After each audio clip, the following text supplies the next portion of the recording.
being told energy and material demand must go up to meet our societal needs. We will always talk about where to mine and not why do we mine in the first place. What are we going to use it for? That's why we ended up with deep sea mining.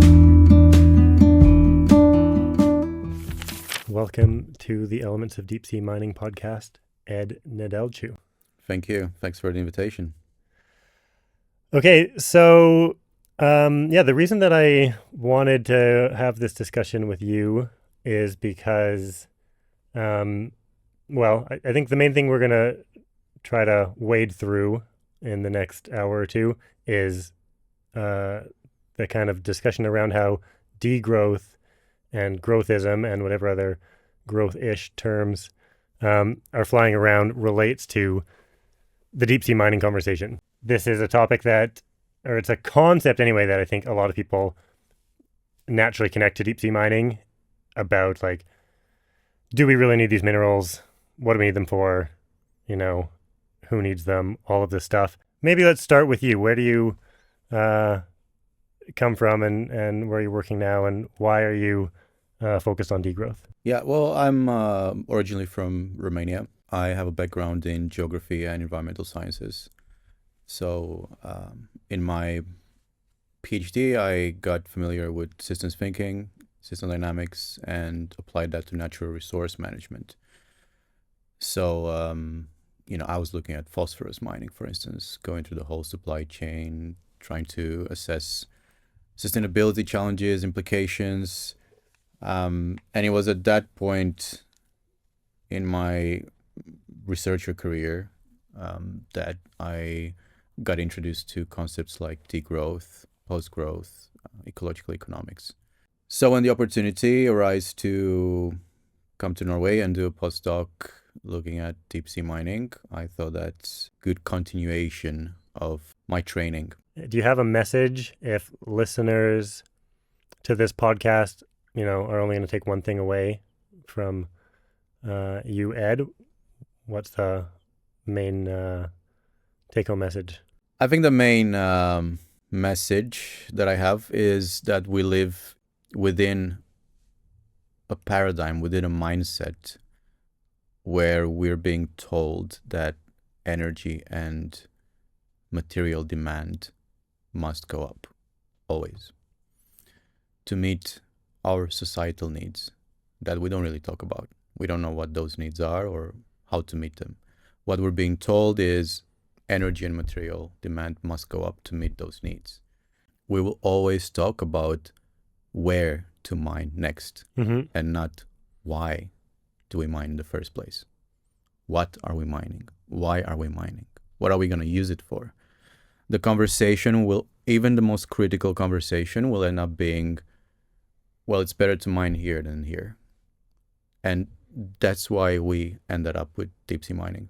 Well, I thought it's crazy that we're talking about deep sea mining. Let's see what this whole discussion is about. Nice.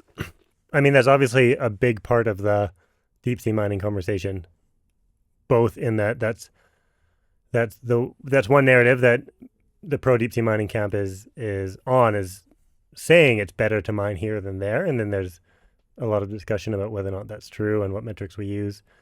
And then, there is some amount of conversations, people trying to push back and say, hold on, we shouldn't need this. And you're right that is easy to, that gets dismissed in a number of different ways, which I think we can get into. So then you use the word growthism in your writing on this to kind of talk about this paradigm of we need more minerals, we need more economic growth. Let's start with some definitions around some of the key concepts and kind of the degrowth conversation, because, I think that a lot of these words are confusing. So I'm interested to hear, first of all, I assume that you self-identify as, I don't know, is a degrowther a thing? Do you self-identify as a degrowther?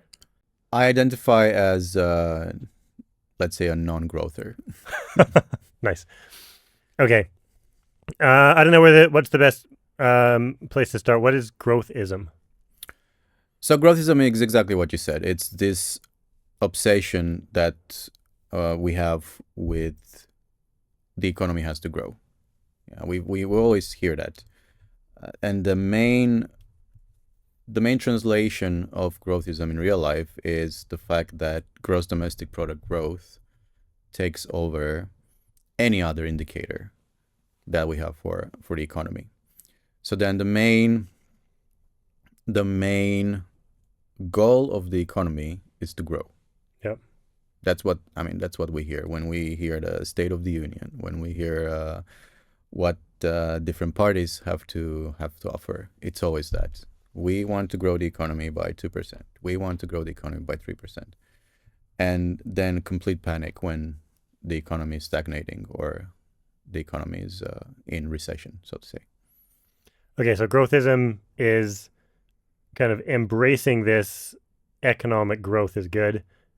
And then I guess assumed within that is that GDP, gross domestic product, is the metric that defines whether or not we're achieving that growth. The main metric. There is nothing else other than the GDP growth that matters more in this kind of system. Mm-hmm. Right? There's no indicators on social services. There's no indicators on ecological needs that will be coming in even close to this paramount importance of GDP growth. Okay, then what's the opposite mindset of this? Is it degrowth? Is that just the other end of the spectrum?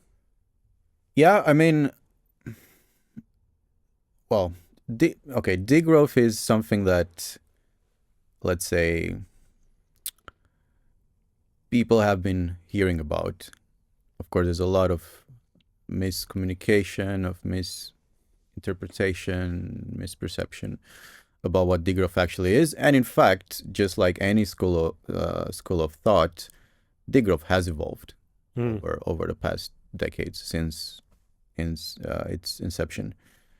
So I would say that this degrowth is part of a new wave of economic thinking that takes GDP growth away and says we need an economy that delivers our social needs while staying within those ecological limits. So, it's also accepting that we have ecological limits, which in the current growthist paradigm, those limits do not exist because eventually technology will fix it, so to say. And then capital of this type will be replaced by capital of another type. That's the whole idea of how the economy is eternally expanding. Okay, so I didn't hear you say that. I heard you say that degrowth is specifically economic thinking that is focused on things other than GDP as the main metric. It brings in other metrics. I didn't hear you say degrowth is anti-growth, that growth is bad, or that there's a specific, moral value against growth. Yes, I'm glad you bring this up, because what degrowth means, degrowth is a planned reduction of those sectors of our economy that are causing a lot of harm.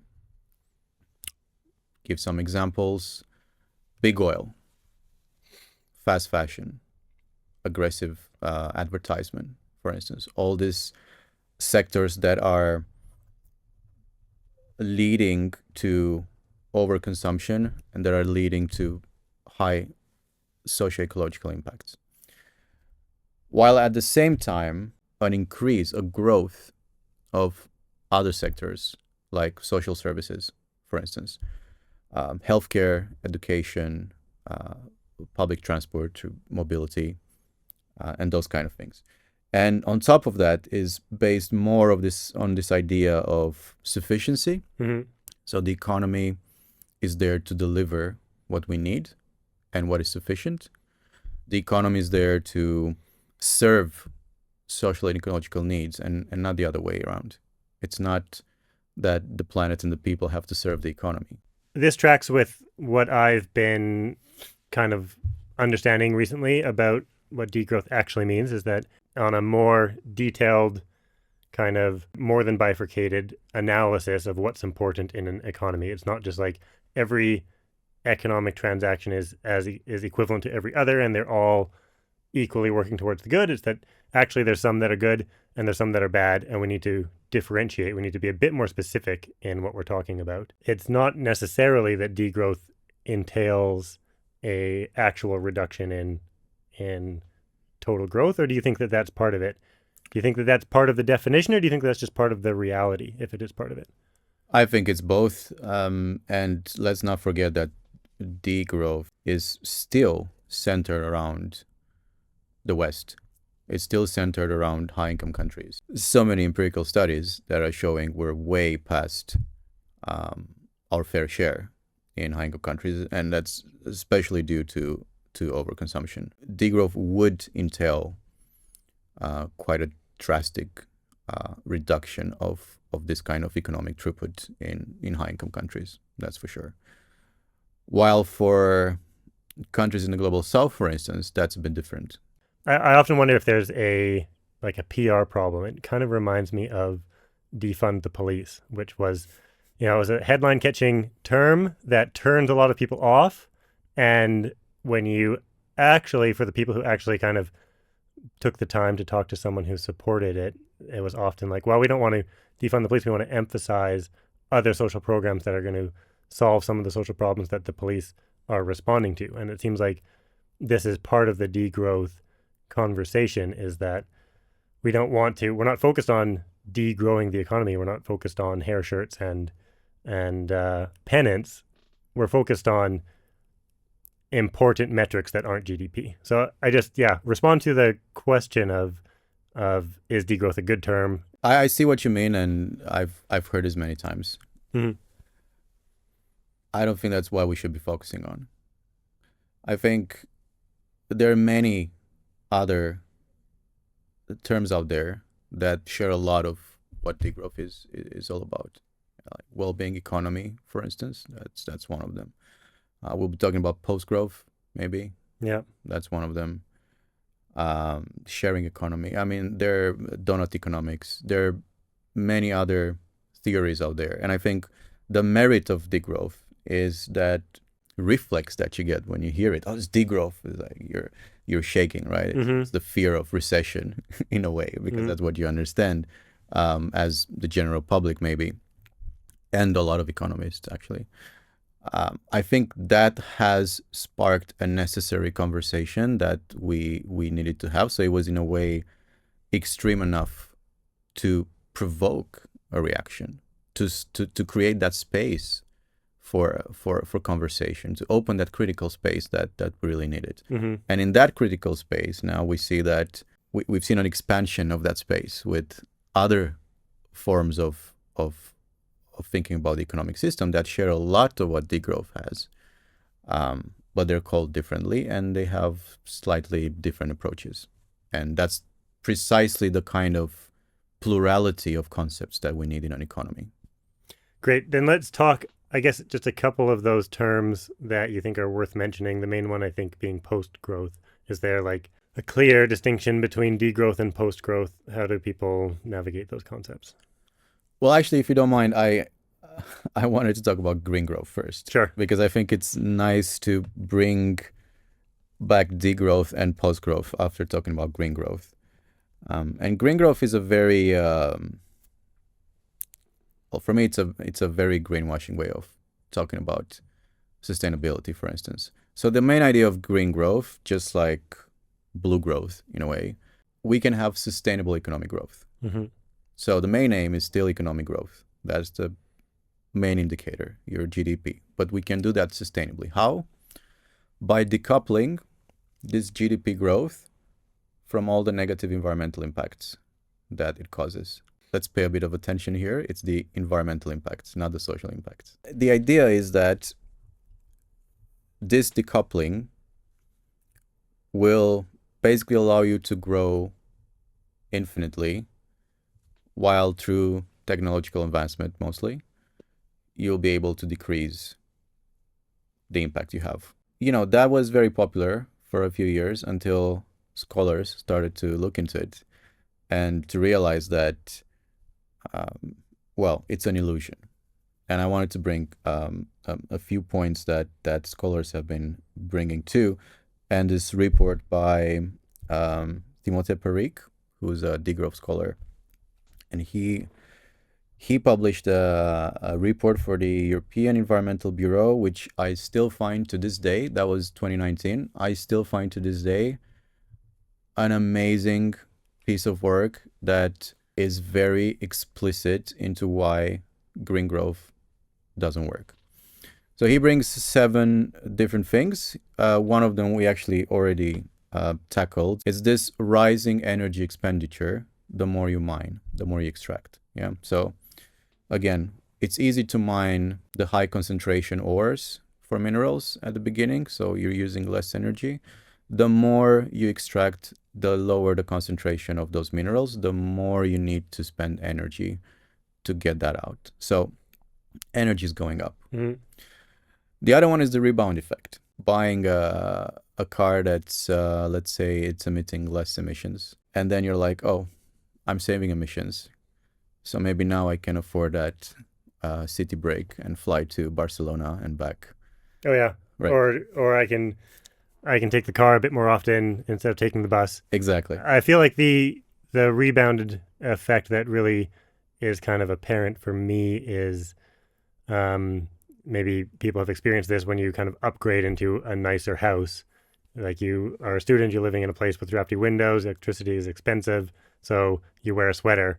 Then you upgrade, you have got triple pane glass, and your electricity bill goes down, and you turn up the heat because now you can. And I think that this was kind of like empirically found in the UK.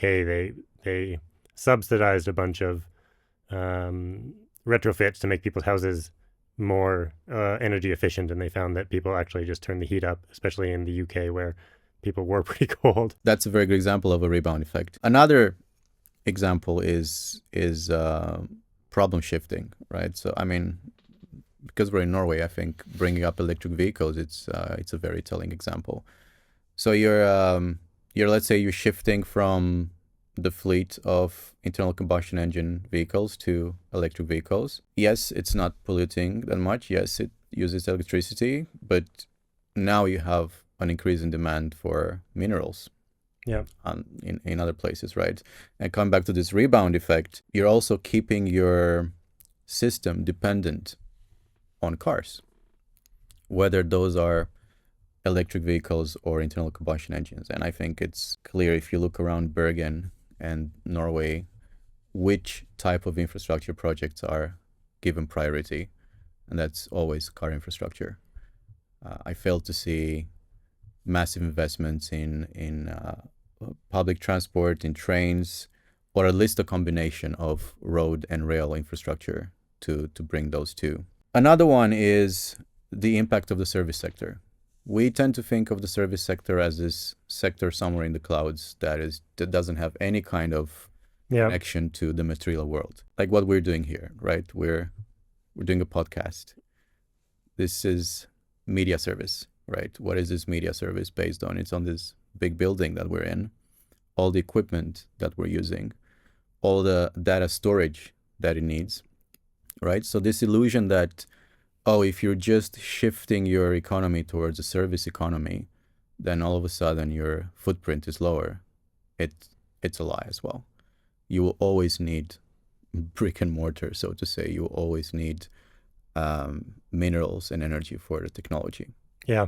But isn't it, I mean, have they done empirical, it would be easy to think that service sector, a dollar spent in the service sector is going to be better than a dollar spent in terms of energy use, in terms of emissions, in terms of all of the environmental impact, use transport to get here, et cetera, et cetera. But still, isn't it still better? Like, aren't we moving in the right direction by focus on services?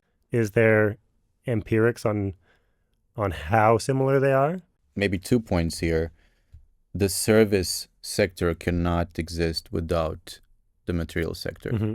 Yeah, if you have an app for someone to deliver your food, well, that person has to get the food, get some transportation, get to your place, Mm-hmm. right? And if we're talking empirically, I mean, the countries in the world that they have the highest share of services in their economy are also the biggest polluters and the countries with the highest environmental footprint. So this transition, in a way, towards the service economy did not translate into a reduction of that ecological footprint. Another assumption of green growth that doesn't really translate into reality is this recycling. Like, oh, we'll just recycle more. Mm-hmm. But there's a limited potential of recycling. It's currently low for a lot of materials, and it will never be enough for an expanding economy. Even if you recycle, which is, the laws of physics, and you cannot have 100% recycling. But let's say even if you recycle 90%, 95%, your economy is expanding. You're demanding more minerals and energy, as we're being told. You always have to extract to keep up with that. On the recycling piece, you can, by increasing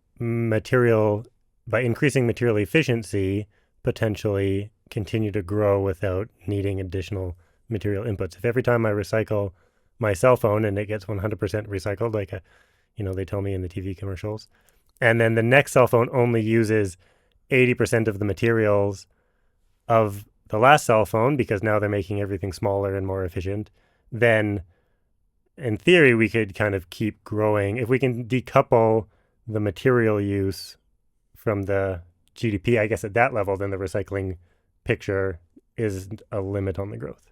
It's a little bit, I guess it's a little bit circular. You're kind of relying on decoupling at one stage, but it still seems like it's the trend that we're heading in. Interesting. I'll get back to that when I talk about some empirical findings. But I'd like to point out that recycling also requires energy and material.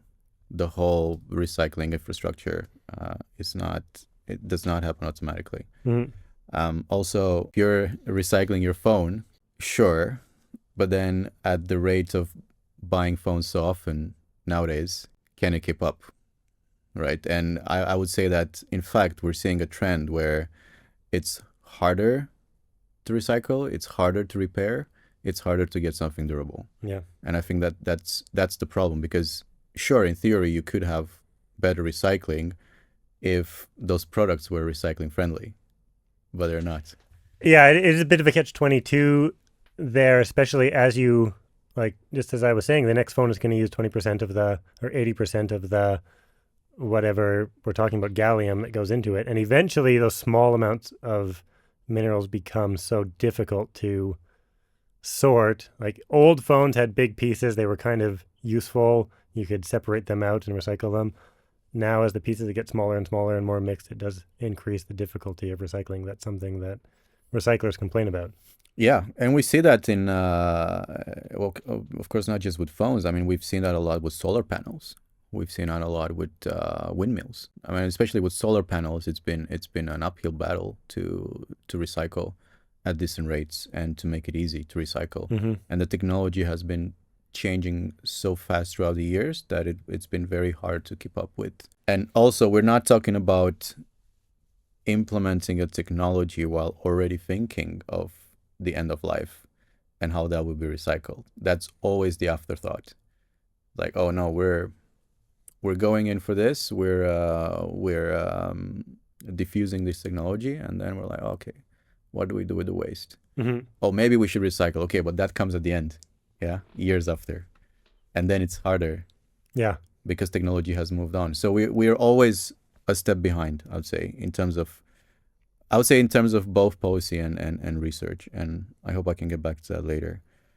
And talking about technology, Tim also mentions this fact that we have insufficient and inappropriate technological change. It's not fast enough. It's not disruptive enough. And it doesn't have this push and pull strategy that we see so clearly with fossil fuels. So what has happened, if you look at data from 2000 to 2020, the share of fossil fuels out of the global primary consumption has increased from 83.5% to 85%. Renewables, of course, we've seen some people call it an explosion in renewables. Mm-hmm. Yes, they're always added on top of Mm-hmm. this, right? So it's not a push and pull. It's not that we're pushing renewables and we're taking oil out. No. That's why some people call it now energy addition, not energy transition. Yeah. And I think there's another very important aspect here when we're talking about technology, which goes a bit back to the degrowth, post-growth, what's the goal of the economy? Technology is driven by profit. Technology is something that companies come up with, sometimes piggybacking on research from the public sector, and then it's driven by profit. So you will always have a rollout of technology that is fast and disruptive enough, but it has to make profit. It's not driven by social or ecological goals. It's driven by profit. If somehow that technology happens to meet some societal or ecological goals, Mm-hmm. it's because it's profitable. Mm-hmm. To quote the former Icelandic president, who said, Iceland didn't go into renewables because we wanted to save the world or because it was sustainable. It was just good business. Yeah, that's the kind of mentality that we're in. Yeah, I'm very interested to, I guess, get back to that a little bit later and talk about how, I guess, a degrowth mindset can get around that, because that seems like a very difficult, I think a lot of people see that as just an element of human nature. Particularly like if you can, it often seems to be like the solution to these problems of renewable uptake is like, okay, as soon as electric cars became profitable, like we tried for decades to get people to drive electric cars, and then, okay, now they're profitable, so we're good. As soon as solar panels and batteries are now tipping over the edge into just kind of good economic business cases, and everyone is breathing easy because, okay, now we've got a clear runway to really transition to solar, as opposed to having it be kind of like the lagging kid that everyone's trying to push up the hill. It is connected to the affordability. Like you're saying, it's affordable now to buy an electric car. Mm-hmm. Well, yeah, if it's not affordable, then why should someone who's already struggling buy an electric car? Right? Why should someone who's already struggling buy a solar panel system for their house? I don't know. I feel it's a bit connected to cost of living crisis as well. Housing is unaffordable. Electricity prices are going up. Like everything, inflation is high, right? And I feel that there's always this focus on the consumer. Yeah. And not just focus, but also the blame. Like, why don't you do more? Yeah. But sure, but I have to, put my kids through school.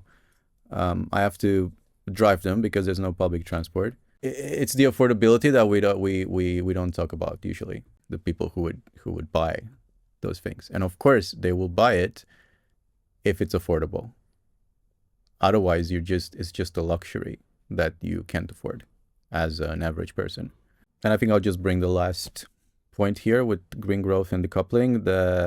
This process that we're seeing, and there are many empirical studies of cost shifting, right?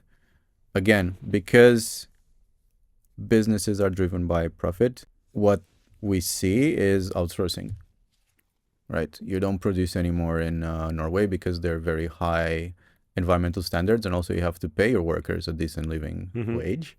You're moving to, I don't know, Southeast Asia, where there are no regulations to protect workers, and there are barely any regulations for environmental impacts, or they're not properly enforced.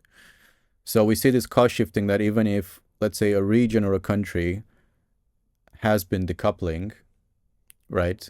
A lot of that decoupling rate sometimes is hidden in their footprint being outsourced to another country. Yeah.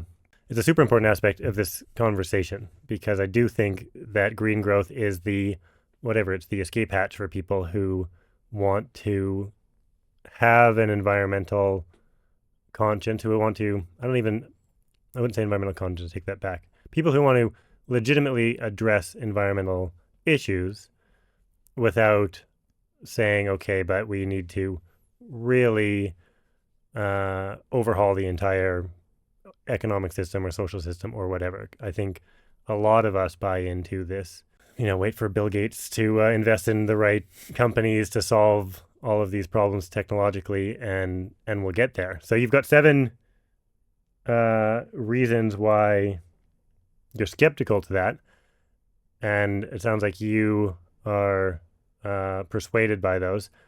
I guess my question then is, how does that not cause people to be pessimistic about the energy transition? Like, does that only leave really heavy societal changes? Yeah, I mean, I think it has to do a lot with a lack of vision, right? This green, I've never, and for the record, I mean, when we're talking about people, we're talking about policymakers and corporate.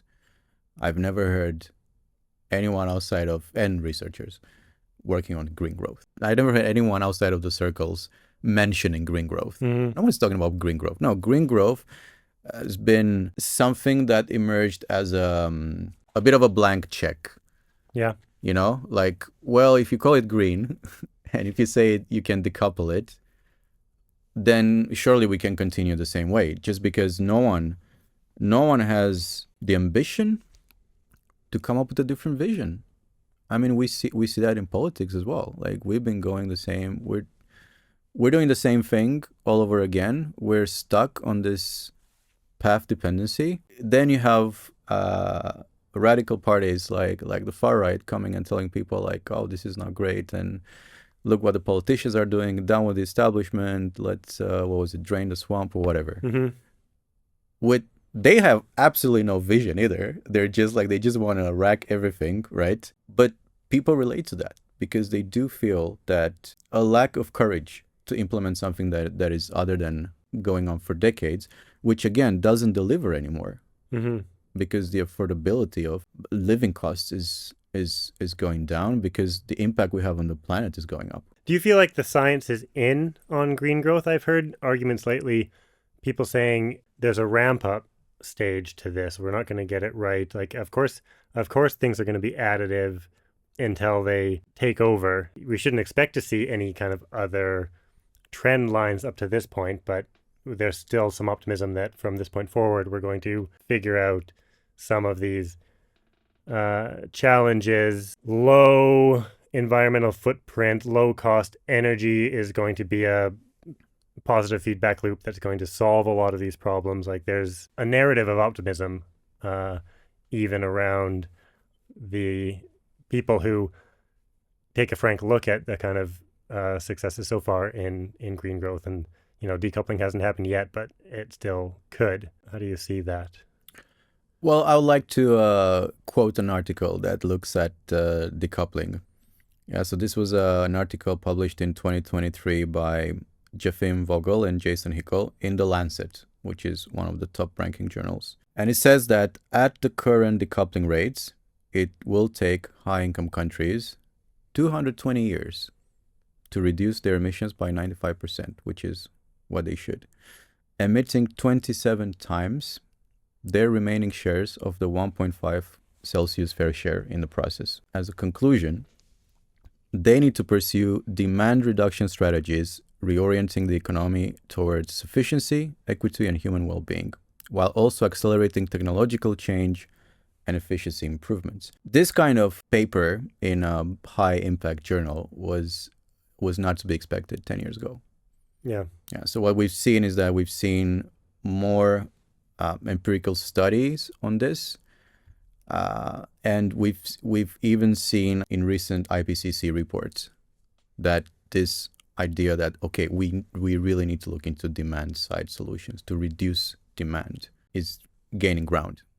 Yeah. Because transitioning to an economy that's decarbonized while the economy is expanding is an uphill battle, and that hill is steep and is long, and we don't have time, right? So I think we're seeing some kind of emerging agreement that this has to happen. I would say that at the moment it's still a bit at the fringes Yeah. of of general discourse, and you definitely don't see this that much in decision making. Interesting aspect that you brought up, that article was published in the Lancet, and that kind of indicates, and yeah, that these concepts are making it into IPCC. I sometimes wonder how persuasive people are by what gets into IPCC things, but I feel like a lot of the criticism of degrowth is like, well, yeah, but degrowth all just happens in degrowth journals, and it's great. Everybody sits around citing one another in their own little publications, and so it was interesting that, as you say, this is a major, reputable, legitimate mainstream scientific journal. And I read that too. I thought it was a very good kind of overview and layout. Degrowth kind of gaining mainstream acceptance. Are we at some kind of a tipping point now? If it's not degrowth, it's at least, let's say, anti-growth, so to say, right? So, I mean, I quoted the Lancet, but there are articles in Nature Sustainability, Nature, right, now that specifically talk about degrowth, or they talk about the need for the economy to provide those social needs within ecological limits. And again, there's an article that look empirically at how much would it take to have decent living standards for 8.5 billion people, concluding that it's 30% of the energy and material use that we have now. Of course, you can take those numbers with a grain of salt, right? This is from 2024 from World Development Perspectives, also by Hickel and Sullivan. But the fact that we start having those empirical studies looking at precisely this, there's one from 2018 that's called A Good Life for All Within Planetary Boundaries. The fact that we have this kind of research emerging, that it is accepted in top journals, and it is accepted in scenarios from IPCC, for instance, I think that says a lot about this emerging understanding that the current paradigm is broken, and that we need an alternative. And this makes complete sense. I see the kind of most palatable discussions in degrowth, I would say, are the ones where people just kind of say, okay, we can all agree that GDP is a non-ideal metric. Nobody defends that GDP is a great metric. A lot of people use GDP and kind of say it's a good enough metric, and anyone who, is criticizing GDP should really, get a life because it's doing a good job. But I think talk a little bit about GDP. It's probably worth it. I don't know how many people really even kind of have wrapped their mind around what GDP is actually measuring. And then then the obvious question is, okay, if we're not using GDP, what should we be using? GDP emerged in the Second World War from the US. It was a way to take stock of what the economy was doing. Yeah, it's for me, it's an inventory. What does the economy produce? Basically, what products, what services? It doesn't tell us anything else, right? But it's a powerful number. It's been a powerful number. It's been super useful at that point. It was revolutionary, in fact, because countries did not have a clue about what was going on, right, in their economy, what they were producing, what the services were, how much, what was the value, etc. So it was numbers are very powerful.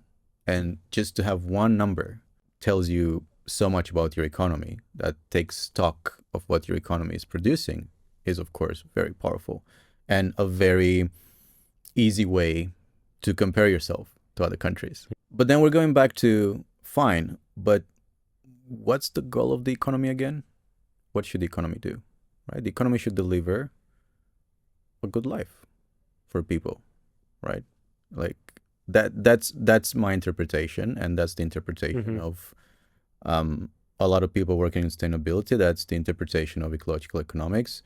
It's a good life within planetary boundaries, as O'Neill, for instance, is putting it in his title. I want to get a bit more detail on what GDP is comprised of. So you mentioned it was designed in the middle of the 1900s. I think before I had looked into what GDP was comprised of, I was like, oh, there must be a natural, like a very obvious way to draw a boundary around what should be in GDP. And then you realize that, oh, actually, no, this was designed by committee, and there's decisions that have to go into this economic activity is included and that economic activity isn't. I understand that there's conversations now about trying to include more aspects of the unofficial economy into GDP in some places in order to artificially bump up GDP numbers. And that the interesting thing to me about that is that it tells you that there isn't any obvious boundary around what's included in the GDP. The other thing that when I learned this, and it was, a while ago, is like GDP counts all economic activity no matter how wasteful it is. So the obvious example is, if there's a hurricane that destroys a city, the rebuilding of that city gets counted as positive GDP activity, even though it just brings you back to hopefully the exact position that you were at before. If you have an oil spill, you clean that up, it's positive GDP activity, even though you're at a worse state than you were before.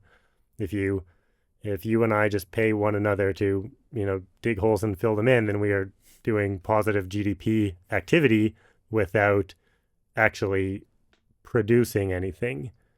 And I think it's helpful to think about GDP measures busyness to some extent, and the sort of busyness that was easy to put numbers on. Obviously, if I come over to your house and help you paint a fence, instead of you paying someone else to paint your fence got painted, we've made economic progress, but it doesn't get included in GDP. So there's things that get excluded just because it wasn't actually very easy to find the numbers on that. Yes, and because they're not monetized. Yeah. Right. For instance, volunteering, care activities, spending time with your family, babysitting, whatever. Like those are not things that, babysitting without getting paid. Right. Those are not things that are monetized, right? They're not commodified yet. So you won't have them in a metric that looks at money, like money valuation. And also the informal sector, right? Informal sector of, I don't know, I always think back of this intention in Romania a few years back to tax the tip when you're tipping at the restaurant. We don't tip like here. Like we're not so card friendly. There's still a lot of cash that's being used in Romania, and that was before COVID, so there was a cash dependent economy. So you would never declare that. Right. Right.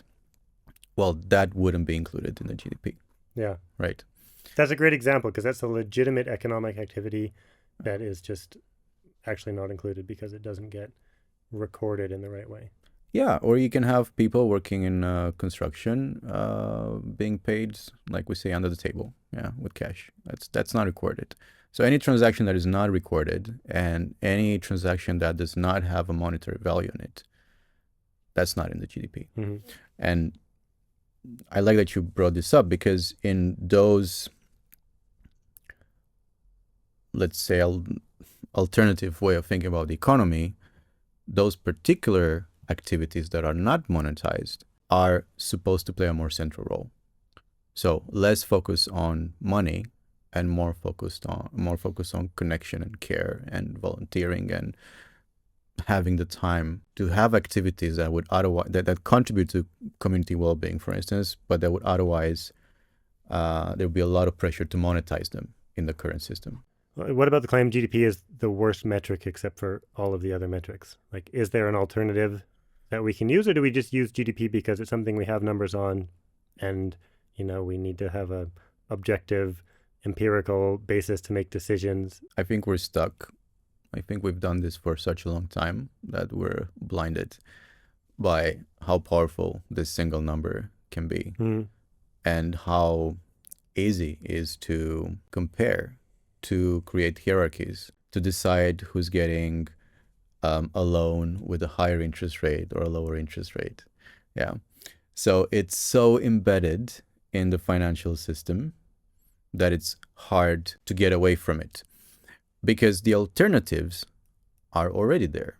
The alternatives are to have a list of indicators that, give you an idea. And there are already. I mean, if you look at any statistics bureau in Europe. You have those.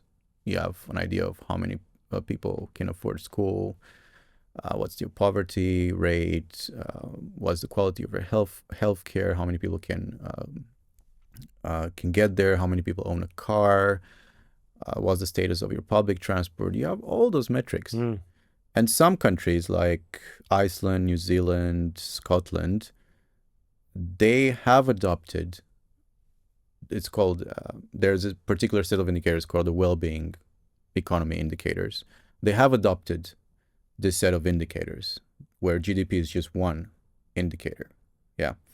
But they have, I don't know, maybe 20 or 25 other indicators that they can have a better understanding of what their economy is delivering. Like you said, if you have an oil spill or you have a hurricane, your GDP is growing up, but like your population is worse off, right? But this looks at exactly like, okay, how is the population doing? How is the environment doing? Those metrics exist. Those systems to assess it at the national level exist. However, those are isolated cases. Yeah, you're still talking about a financial system, a global financial system that is so deeply interconnected that no one's gonna care in Washington that Iceland is doing great on their education, right? What they care about is, okay, what's your GDP per capita? Or what's your GDP?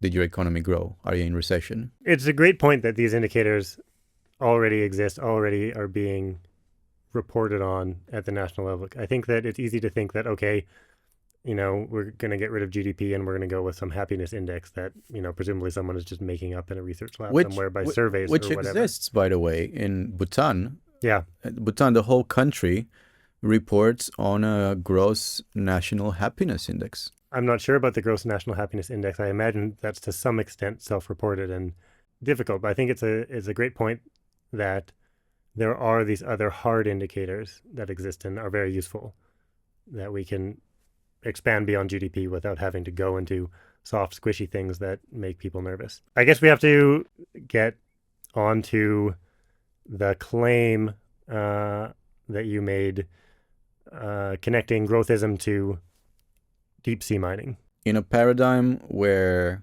energy and material demand must go up, we will always talk about where to mine, not why do we mine. Yeah. That's why we've seen this ever expanding process for the what's called commodity frontiers, basically going into previously pristine and unexploited areas and starting mining. The same thing happens with deep sea mining. If that's the kind of paradigm we're operating, then deep sea mining is inevitable. Yeah, you have a moratorium for the next 10 years or 15 years or 20 years, but then because energy and material demand goes up, you will have to go mine in the deep sea at some point. It can be 100 years from now, it doesn't matter. But in this paradigm, you're doing it. It's inevitable. So he said, okay, but if this paradigm is reproduced in academia as well, you're legitimizing deep sea mining by reproducing this paradigm, which again, the paradigm calls for deep sea mining. So what we did is that we were like, okay, so how do we check this? We looked at the 100 most cited papers and basically went to the abstracts and said, okay, do they talk about any kind of economic paradigm? Yes or no? How do they talk about it? What they mention, and so on and so forth. And we did find that 65 out of those 100 were reproducing a growthist narrative, whereas the rest were just not mentioning anything about the economy. So they were, for instance, generally natural sciences papers that were very much focused on the biology or the geology without mentioning anything related to the energy and material demand. But of course, most of those papers are natural sciences papers because social sciences is catching up quite slowly to deep sea mining. And yet still 65 of those had some indication that was reproducing this paradigm. And this would be something like the world needs more critical minerals to enable the energy transition in order to deal with climate change. That's a very good sum up. I brought a few Yeah, go for it. A few quotes. So again, those are from abstracts. Mm-hmm. So all 4 out of 5, that's how they start. Rising demand for minerals and metals, including for use in the technology sector, has led to a resurgence of interest in exploration of mineral resources located on the seabed. As demand for resources, that's another one. As demand for resources continue to grow and land-based sources decline, expectations for the ocean as an engine of human development are increasing. Goes a bit into the blue growth paradigm, right? Another one. Increases in the demand and price for industrial metals combined with advances in technological capabilities have now made deep-sea mining more feasible and economically viable. Bold claims. Deep-sea hydrothermal vent ecosystems have stimulated decades of scientific research and hold promise of mineral and genetic resources that also serve societal needs. And the last one, this was at the end of an abstract. The authors suggest that the sustainable development of deep-sea resources in the Clarion-Clipperton Zone, that's in the Pacific, could be considered as a model for blue growth. So that's the kind of quotes I have from abstracts. Yeah. Right. This is the first. This is the first. How do you call it? Snapshot of an article that you get. But I mean, I think that when people hear those, they would think, yeah, but we are in a situation of increased mineral demand. And so, if I'm writing a paper about whatever natural system, I want people to care about it. I want to make it relevant. And am I really buying into a growthism mindset by just kind of saying, the reason you should care about this is because demand for minerals is going up, and here are some minerals, and we have to pay attention? I'm talking from. I'm a sustainability scientist and a systems thinker. Yeah. So my approach to this is that we should have never talked about deep sea mining in the first place. Do you want to go and explore the deep sea to find out what kind of ecosystems are there and what's the geology of it and what's the topography of the ocean floor? Sure, that's great. But science is not funded for curiosity. Mm-hmm. Science is funded for exploitation. And for me, when you have stuff like this that starts by legitimizing this type of research in the first place, like you feel the need to somehow give a certain value to your research. Yeah. And that value is positioning yourself in this paradigm. Yeah. Yeah. Because you can choose to not mention this at all and do deep sea research. But no, you place and sometimes you make it very explicit that that's how you feel about it. Mm-hmm. That's how you feel like. Of course, you can always bring a framework too. Yeah, interesting. What's the impact of this? Where does that, we are, again, I think everybody does just kind of recognize that we're in a situation where we want more minerals. Deep sea mining is on the table as a potential source of minerals. People are making these connections. Everybody wants to tie their research to something. Why is this kind of problematic as well as? Because we're part of the problem. That's why it's problematic. If we're operating, if our research is serving this kind of paradigm, despite the fact that this kind of paradigm is creating the problem, then we are part of the problem, right? If our research is following political and industrial agendas, if it's following political and industrial narratives, which is exactly this, Mm-hmm. yeah, then we're part of that problem. We're shooting ourselves in the foot because as researchers, we always seem to just running after solving a problem that is there because we weren't proactive enough sometimes to be visionary enough to avoid it, right? So we're always tasked with cleaning up stuff after it happens. We're always behind what the industry does. We're always behind what the policymakers do. That shouldn't be the case.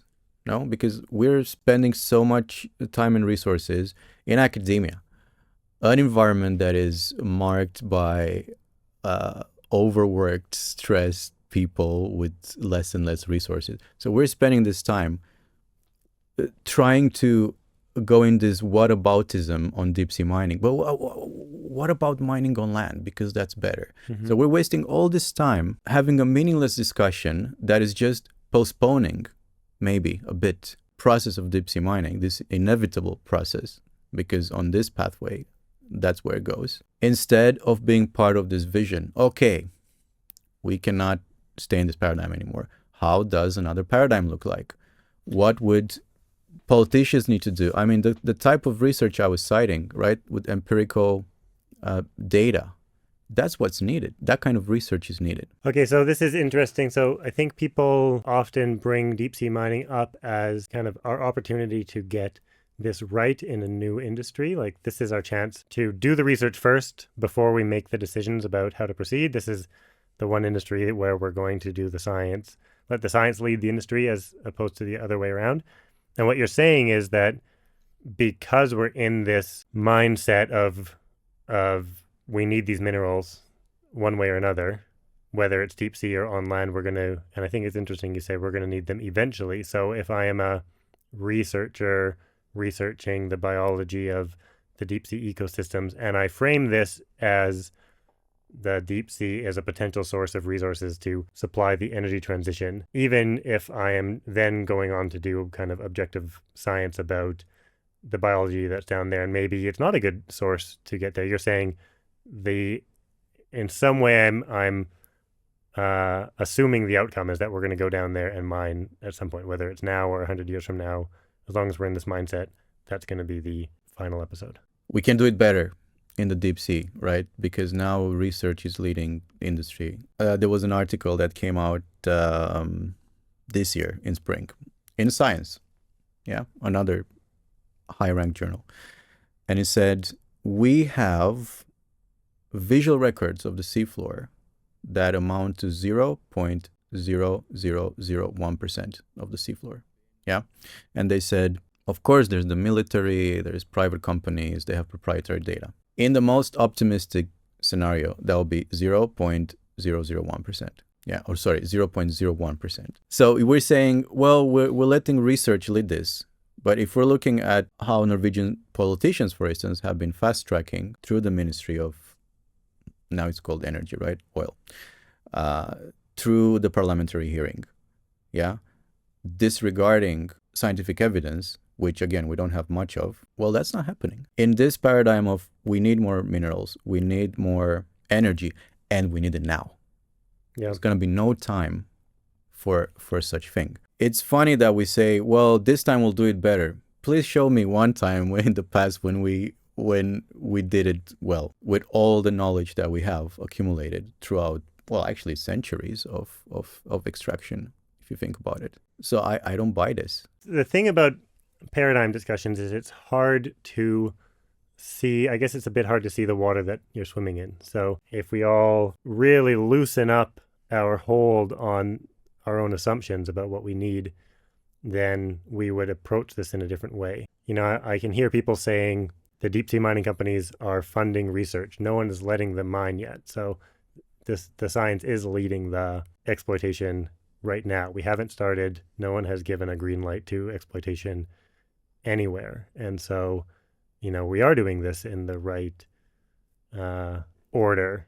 We have only got whatever 0.0 small number of percentage of the seafloor mapped, but that's getting mapped right now by a drive for seafloor minerals, and that mapping is going to happen before the mineral exploitation happens.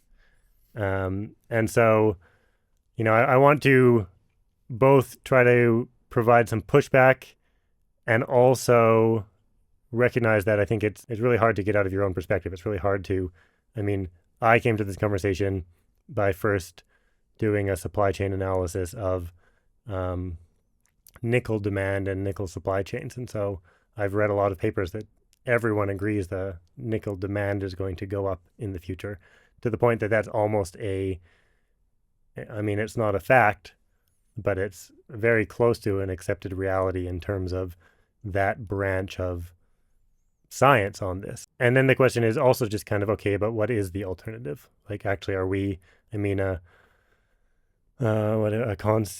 common criticism of degrowth is that it's just a bunch of ideological wishful thinking, and there isn't any actual path to an alternative. This is human nature, that people are going to use more minerals. It's not the economic system that drives our demand for minerals. It's our human demand for things that has created the economic system. I don't know which part of that to respond to. Yeah, there's quite a few. Let's see if I remember everything. So the first one was, we are following the science. Well, I can tell you that scientific cruises in the deep ocean are extremely expensive. So it's not that the ocean is exploding with hundreds of research vessels now that are mapping or trying to understand the ocean. No, it takes time.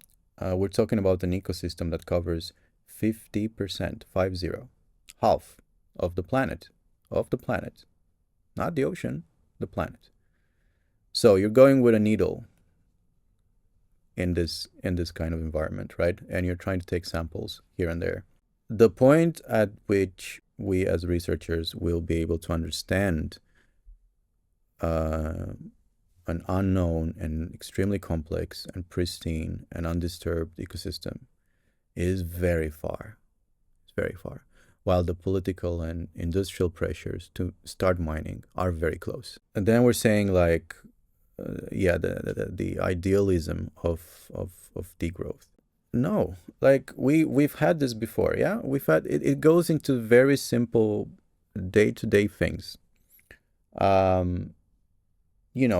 When I was growing up, it was very easy to repair something. Yeah, and the stuff that you had, the products that you had, were durable, which meant you didn't have to buy stuff every year. Yeah, you could go and repair it to a person who was, specialized in that. They all disappear now. Yeah, because what happens is that those products that were sold, they're harder to repair and they're less durable. Do we need that? No. Did we have it before? Yes, it's not idealistic.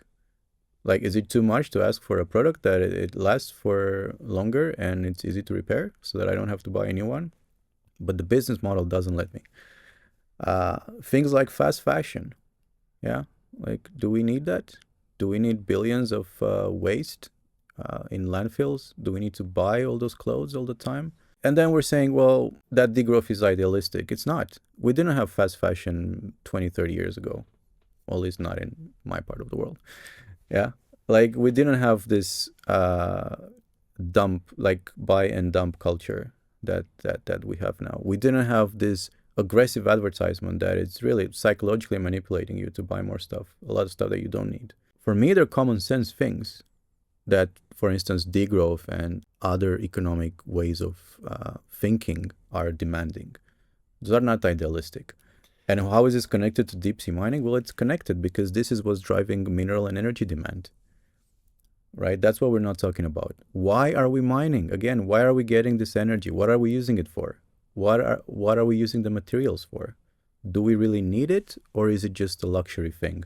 I think that the common response to some of that anyway is, but it wasn't like nobody decided to do fast fashion. Nobody decided. It wasn't like, we'll now make telephones and washing machines more difficult to repair and retire all of the people. Yes, they did.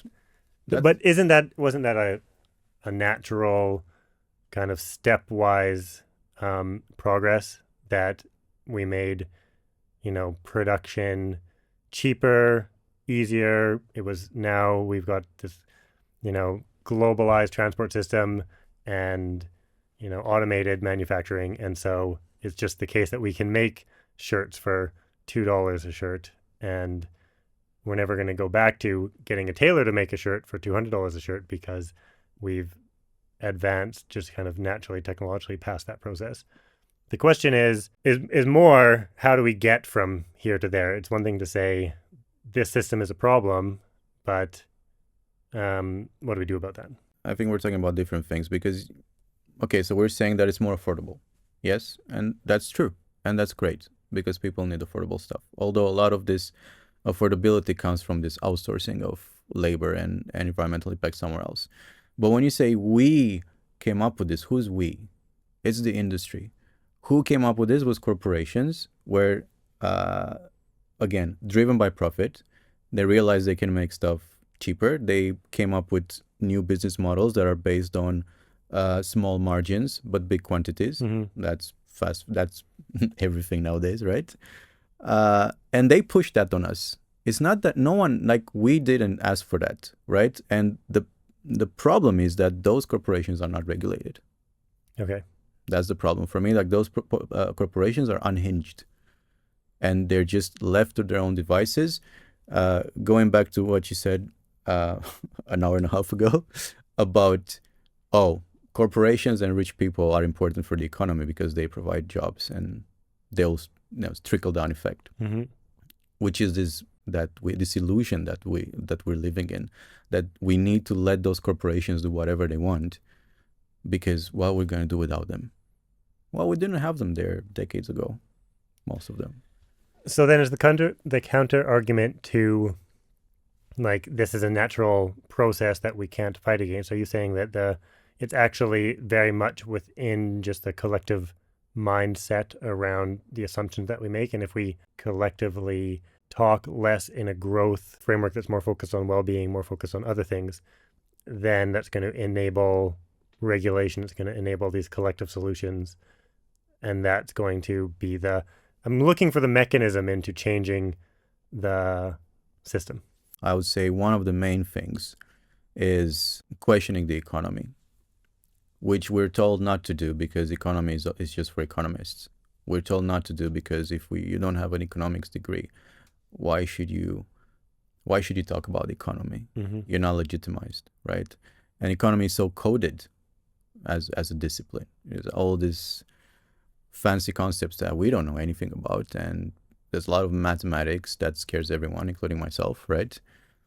But no, like, we can all talk about the economy and what we want that economy to deliver, right? And that could be translated through people taking action or demanding action from politicians, for instance, and not accepting everything that's being fed to us. That we need this. We need deep sea mining, for instance. Why? It's as simple as asking why. Why is it? Well, for what? What are you going to use it for? How does that benefit me? Right? Those are good questions. Yeah, I like Michael Every from Rabobank puts it, ask what is GDP for? It's great we can talk about GDP, but everybody, even if you can't do the math, is entitled to the question of what is GDP for? What is the goal of our collective contribution to society? Yeah. If the listener is a researcher, we need those empirical studies on what can be if the economy is not just serving the GDP, right?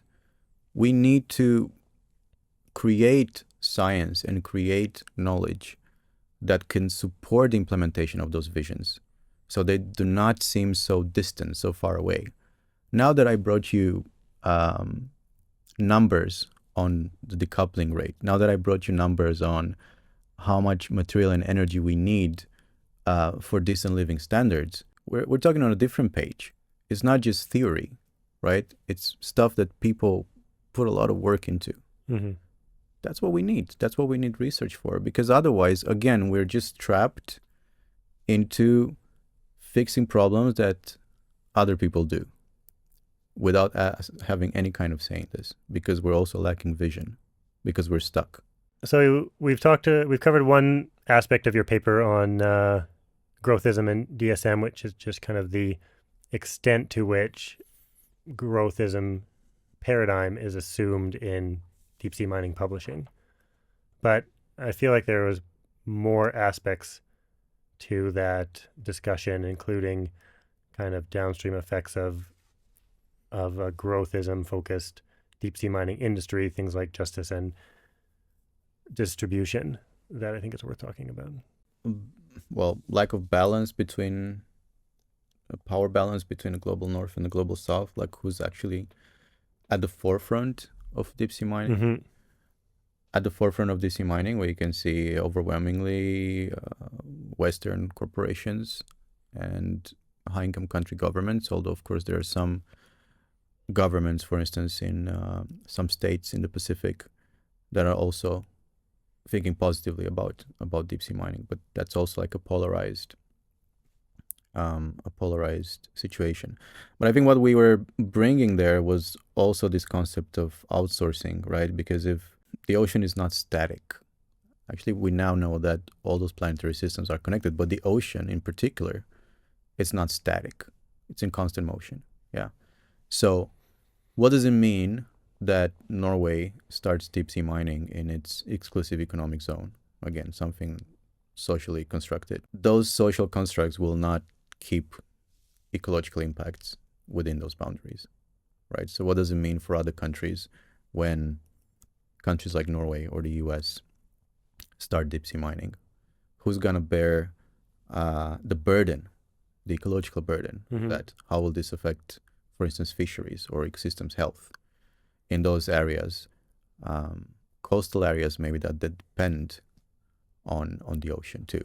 It seems to me that when you read things that are written kind of in the degrowth vein, there's a lot of emphasis on the problem. There's a lot of emphasis on planetary boundaries. It's kind of part of the mindset of degrowth is just you repeat the planetary boundary issue or the distributional justice issue that you feel is being ignored in the other system in order to kind of keep that in focus and say, the value judgments that we're making by focusing on GDP or whatever are ignoring these important things, and these important things ought to be considered also within the scope of whatever analysis we're doing. Why is it bringing in these things like distributional justice? Shouldn't that be some other conversation? Isn't that part of the economy to distribute benefits and burdens? That's what the economy does, right? It moves around material, energy, money, benefits, burdens. And what we see consistently throughout history is that whenever a problem occurs, it's the people who are most vulnerable who bear the brunt of that. If this is washing off the Western African coast, who's going to clean that up? Who's going to fix the fish population? It's not going to be Norway. It's not in their territorial waters. Can those countries afford it? Should they? It's still part of the economy. Yeah. You know, like we're seeing not just an increase in inequality of like the richest to the poorest, but we're also seeing a widening gap between private wealth and public wealth, which is very worrying, right? And also us in research, we're in the public wealth. But what we're seeing is that the public wealth is going in the minus, is going in debt, whereas the private wealth is just skyrocketing. So who's funding us also, right? Where are we getting the funding? There's less funding. Where are we getting it from? Is it the state? Is it the industry? What are the implications, et cetera, et cetera? Aren't we fighting against natural phenomenon? Isn't it natural that the rich get richer and the poor get poorer? Like, is there an alternative path, or are we just kind of complaining about this very basic mathematical aspect that once you are a rich person, you're going to have the means to better position yourself for the future? Once you're a richer country, aren't you just going to continue to grow faster? There's a ramp up speed. I really don't think this is human nature. It's human nature if you think at a very limited time horizon. Yeah, if you think of the last 78 years, maybe, yeah. Because there you have neoliberalism and capitalism really ramping up, right? But if you look at a longer time scale, I don't see how this is human nature.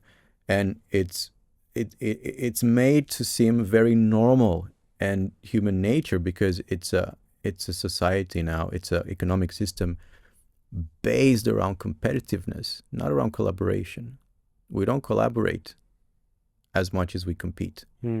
In a competitive system, you will always have this kind of behavior where if you start as a bit more successful than someone else, chances are this inequality will grow over time.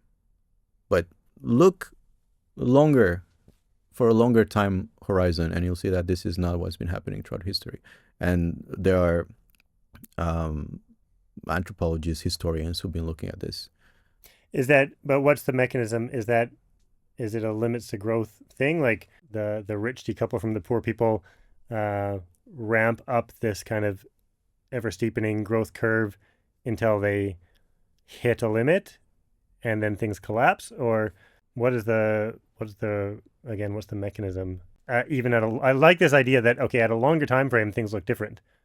And that makes sense because, we haven't left the graph yet in terms of we've had a long human history. Economic anthropologists have shown that at a longer time scale, this Matthew principle doesn't hold, that the rich get richer and the poor get poorer. But why not? I always like to look at the US, beginning of the 20th century, right? Beginning of the 20th century was also going a bit in that direction. Then we had the Great Depression. So I wouldn't say that's limits to growth. I would say that's just bursting the bubble. And we've had those recessions quite often. But back then, that led to increase in taxation on the rich, right? A rollout of social services and a decrease in inequality between the richest and the poorest, which, a few decades later, it started to go back again. It's probably like complex stuff. Sometimes it takes, like I always think of the great English enclosure of space that started in the 1300s. So all this common land that was used by peasants for grazing or other uses started to be fenced off, right, into private property. So then people started to be squeezed and squeezed and squeezed. And then you reach Industrial Revolution when everyone is just crowded in a city with precarious housing and bad food and forced to work in factories and stuff. So this is a long-term process, and I think every region has different dynamics and different socioeconomic aspects, cultural sometimes. I can rant for ages here, but I don't have an answer to. I think it's a big question. Tie this then to, so we've talked a bunch about degrowth. We talked a little about, before we turned the microphones on, about why degrowth connects to system science, to systems thinking, and explain the connection. Why is it that, affinity between what could seem like they'd be two different disciplines? Which would be two different disciplines? Systems thinking and degrowth, systems science and degrowth. I mean, people often reference the limits to growth starting point of this degrowth discussion, which was a systems dynamics book, and I think it's interesting why systems thinking is, or how systems thinking is part of the picture. Degrowth has its roots a bit earlier in the work of Nicholas Georgescu-Roegen, who came up with this entropy laws. An expanding economy will always use more energy and more resources, but there are physical limits, how much you can use, right? Something like that. Maybe I'm butchering but oversimplifying it. That's what he does. So this was really the fundament of ecological economics principles. Yeah, it started from him. Limits to growth was maybe the first big empirical study, so to say, that cemented in a way this view, right? And now we have all this planetary boundaries, ecological limits, right? But this is a fundamental aspect of ecological economics, of which degrowth and post-growth and donut economics is part of. Now, why this connects to systems thinking? Because, well, first of all, systems thinking aims to understand the mindsets and the paradigms in which some systems operates. And so you go from, okay, you have a problem, sure, but that problem is generated by some patterns or trends. Yeah, and those trends are created by a specific design of a system. There's a type of system that will give you a certain type of behavior. Let's say success to the successful, right? Or limits to growth. Those are systemic structures that lead to that kind of output, so to say, which is the problem. But those systemic structures are also grounded in some assumptions which are part of this mindset or paradigm. Because degrowth has been questioning this paradigm and this mindset, and also trying to come up with systemic designs that would work better? Yeah. Like, how would you change the system then? But I think that's why I keep coming. I know it's sometimes sounds very abstract, but that's why I always keep coming back to the mindset and the paradigm. I think that was a helpful way to put these pieces together for me, to think, okay, something like success to the successful is a way of structuring interactions between system components, because it's easy to think that, and I do sort of think that it's almost like a natural law. It's like very natural that you get some kind of benefit that gives you an advantage, and that advantage is going to give you the next benefit, and that's going to feedback in a positive way. And when you put that into a systems framework, you can map that out, hold that a little bit steady, and then at least compare it to an alternative in a really much more concrete way, which I think is helpful. Do you have anything else on the deep sea mining dynamics to cover before we get to the kind of wrap up?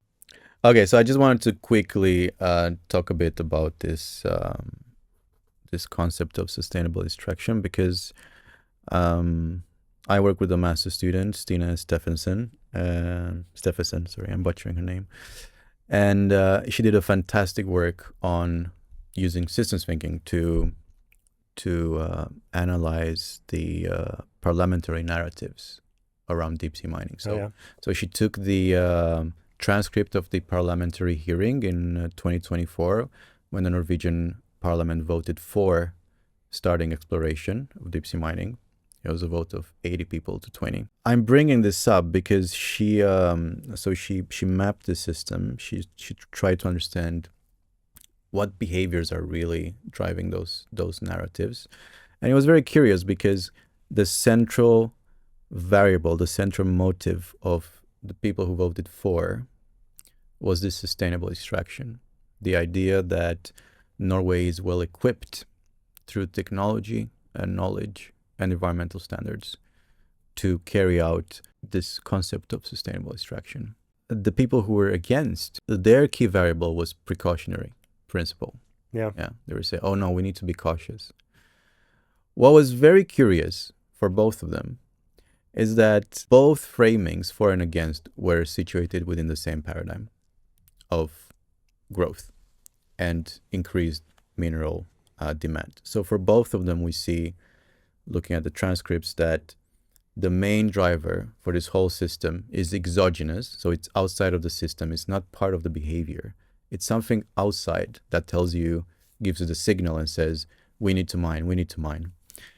And the people who are against, so for the people who are for, that was pretty obvious. Yes, we need this sustainable extraction, great. For the people who are against, the only thing they brought up there, other than precautionary principle, was recycling. The demand was still exogenous, was still external to the system. They said, well, let's take it for granted. We will always need more minerals. Yeah. And why aren't we a bit cautious and try recycling? What I'm trying to say is that this is the type of vision that we can expect in this paradigm. I mean, that bit about the demand coming exogenously to the system is really interesting and really helpful. Looking in when you're trying to analyze any problem, you naturally kind of think about the things that you have control over, and then there's a bunch of things that you don't have control over. And so to put that one thing outside of the system that the parliamentarians at least think that they have any control over is interesting. Particularly, I think that I've kind of heard you when I say, okay, but what's the value of an alternative model? One of the things that you gesture towards is, okay, but we can eventually influence the political discussion to have some real impact on the way that society is set up in order to influence that actual variable about how much use we're going to have of various things. Exactly. Thanks for explaining a bit better what the exogenous variable is. My question that I ask everybody in this podcast, because it in theory relates to my PhD research, is how do we solve trade-off problems? How do you recommend we approach these questions of trade-offs generally? I mean, life is full of trade-offs. The way that the deep sea mining conundrum is very often presented is, we have to do something. We can either mine somewhere or mine nowhere and get kind of less benefits. Those effects are going to flow downstream and land on somebody. We can accept some amount of environmental degradation in order to accept some amount of human welfare benefit, I think, is the most kind of standard trade-off. And then it's a question of how do we weigh these things? How do we balance between those trade-offs? What frameworks do we bring to the decision in order to even start making the trade-off comparison? I know for me, the first step is just asking why. If you have something that will give you a trade-off, like deep sea mining, ask why. Why do you do it? What are the benefits of doing it? Because also with stuff like deep sea mining, with some degree of confidence, determine what the side effects will be. Mm-hmm. Yeah. For stuff like deep sea mining, where the uncertainty is so high, you have no clue. You don't know. So you're jumping headfirst into something that is completely unknown in terms of impacts without knowing why, just because you're on this treadmill. Yeah, because now they're just going on the global market. We keep saying that, but we need deep sea minerals to power the energy transition. That's what came from the parliamentary hearings as well. For the green shift. Mm-hmm. Okay, do you have a plan for that? No. You need to have a plan for that. If you're planning for those minerals to go into, let's say, building renewables, have a plan for it. Otherwise, once those minerals, again, they're extracted by a corporation, once they're out of the water, they're on the global market.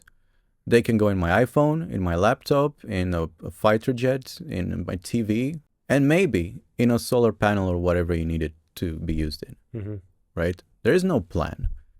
You can't even claim that, we're mining, we are not sure about the impacts, but we'll make sure that we use this for renewables. That's not the case. We're not asking why, what, how, who benefits from this also, right? There's so many basic questions that need to be answered before we talk about trade-offs, because trade-offs will always be quantitative, and there's always going to be a decision there of what the benefits are and what the burdens are. But before you get there, Mm-hmm. you need to have a good picture of what you're talking about, and we just don't. And this deep sea mining is just one example. There are many. That's interesting. I mean, the way that lands to me is you kind of want to extend the analysis a bit farther, either upstream or downstream, especially in terms of the goal of, you think you've got a well-defined trade-off problem. Really look at the definition of the items and look at what those items are before engaging in the trade-off. Where do you point listeners who want to know more about this topic? If there's some names, some sources that you think are just like a general good spot to go for people to get an accurate, kind of non-biased, helpful perspective on the growthism, degrowth discussion? Yeah, I think a very good start is Donut Economics by Kate Raworth. She's an Oxford economist, and she came up with this framework of having basically an economy that delivers social needs within those ecological limits. So I would say, okay, you don't need to read the book, but she has really good TED Talks, Mm-hmm. a lot of podcasts as well. So listen to a podcast or go on YouTube and check the TED Talk. There is a book that I really love, and it's called Pluriverse, a Post-Development Dictionary. And it should be available freely on if you Google it in PDF format. And it kind of takes a lot of those concepts, degrowth being just one of them. Mm-hmm. It shows you how many different initiatives are out there and theories as well. And in just a few pages, summarizes concretely and in a very simple manner. So that's another thing. I would say that there's a very solid group of researchers have been working on ecological economics and environmental justice for decades now at the Barcelona School. So you can look those guys up. And you brought profit earlier, or we brought profit in our discussion, saying like, what else is there if not profit? I have a good friend. She's an ecological economist. She's called Jennifer Hinton, and she's been developing this theory of a not-for-profit economy, where the economy is not centered around profit. And you can go check her work out. She's also publishing a new book very soon. So I'm very excited about it. And I think it brings a lot of, makes you question so many things in your day-to-day life, and also brings a very good vision of how this could be turned around and made different. Yeah, so that's about it. I think that's a good start for anyone who wants to go more into post-growth, post-development. Absolutely. That's a great start. I hope the listeners found this interesting. Those of you who have made it this far, I appreciate you sticking around. As usual, if you find this conversation worth sharing, then please share it. Give a 5-star review on whatever podcast platform you're listening on, etc., etc. Ed, thanks a lot for taking the time today. Thank you for the invitation.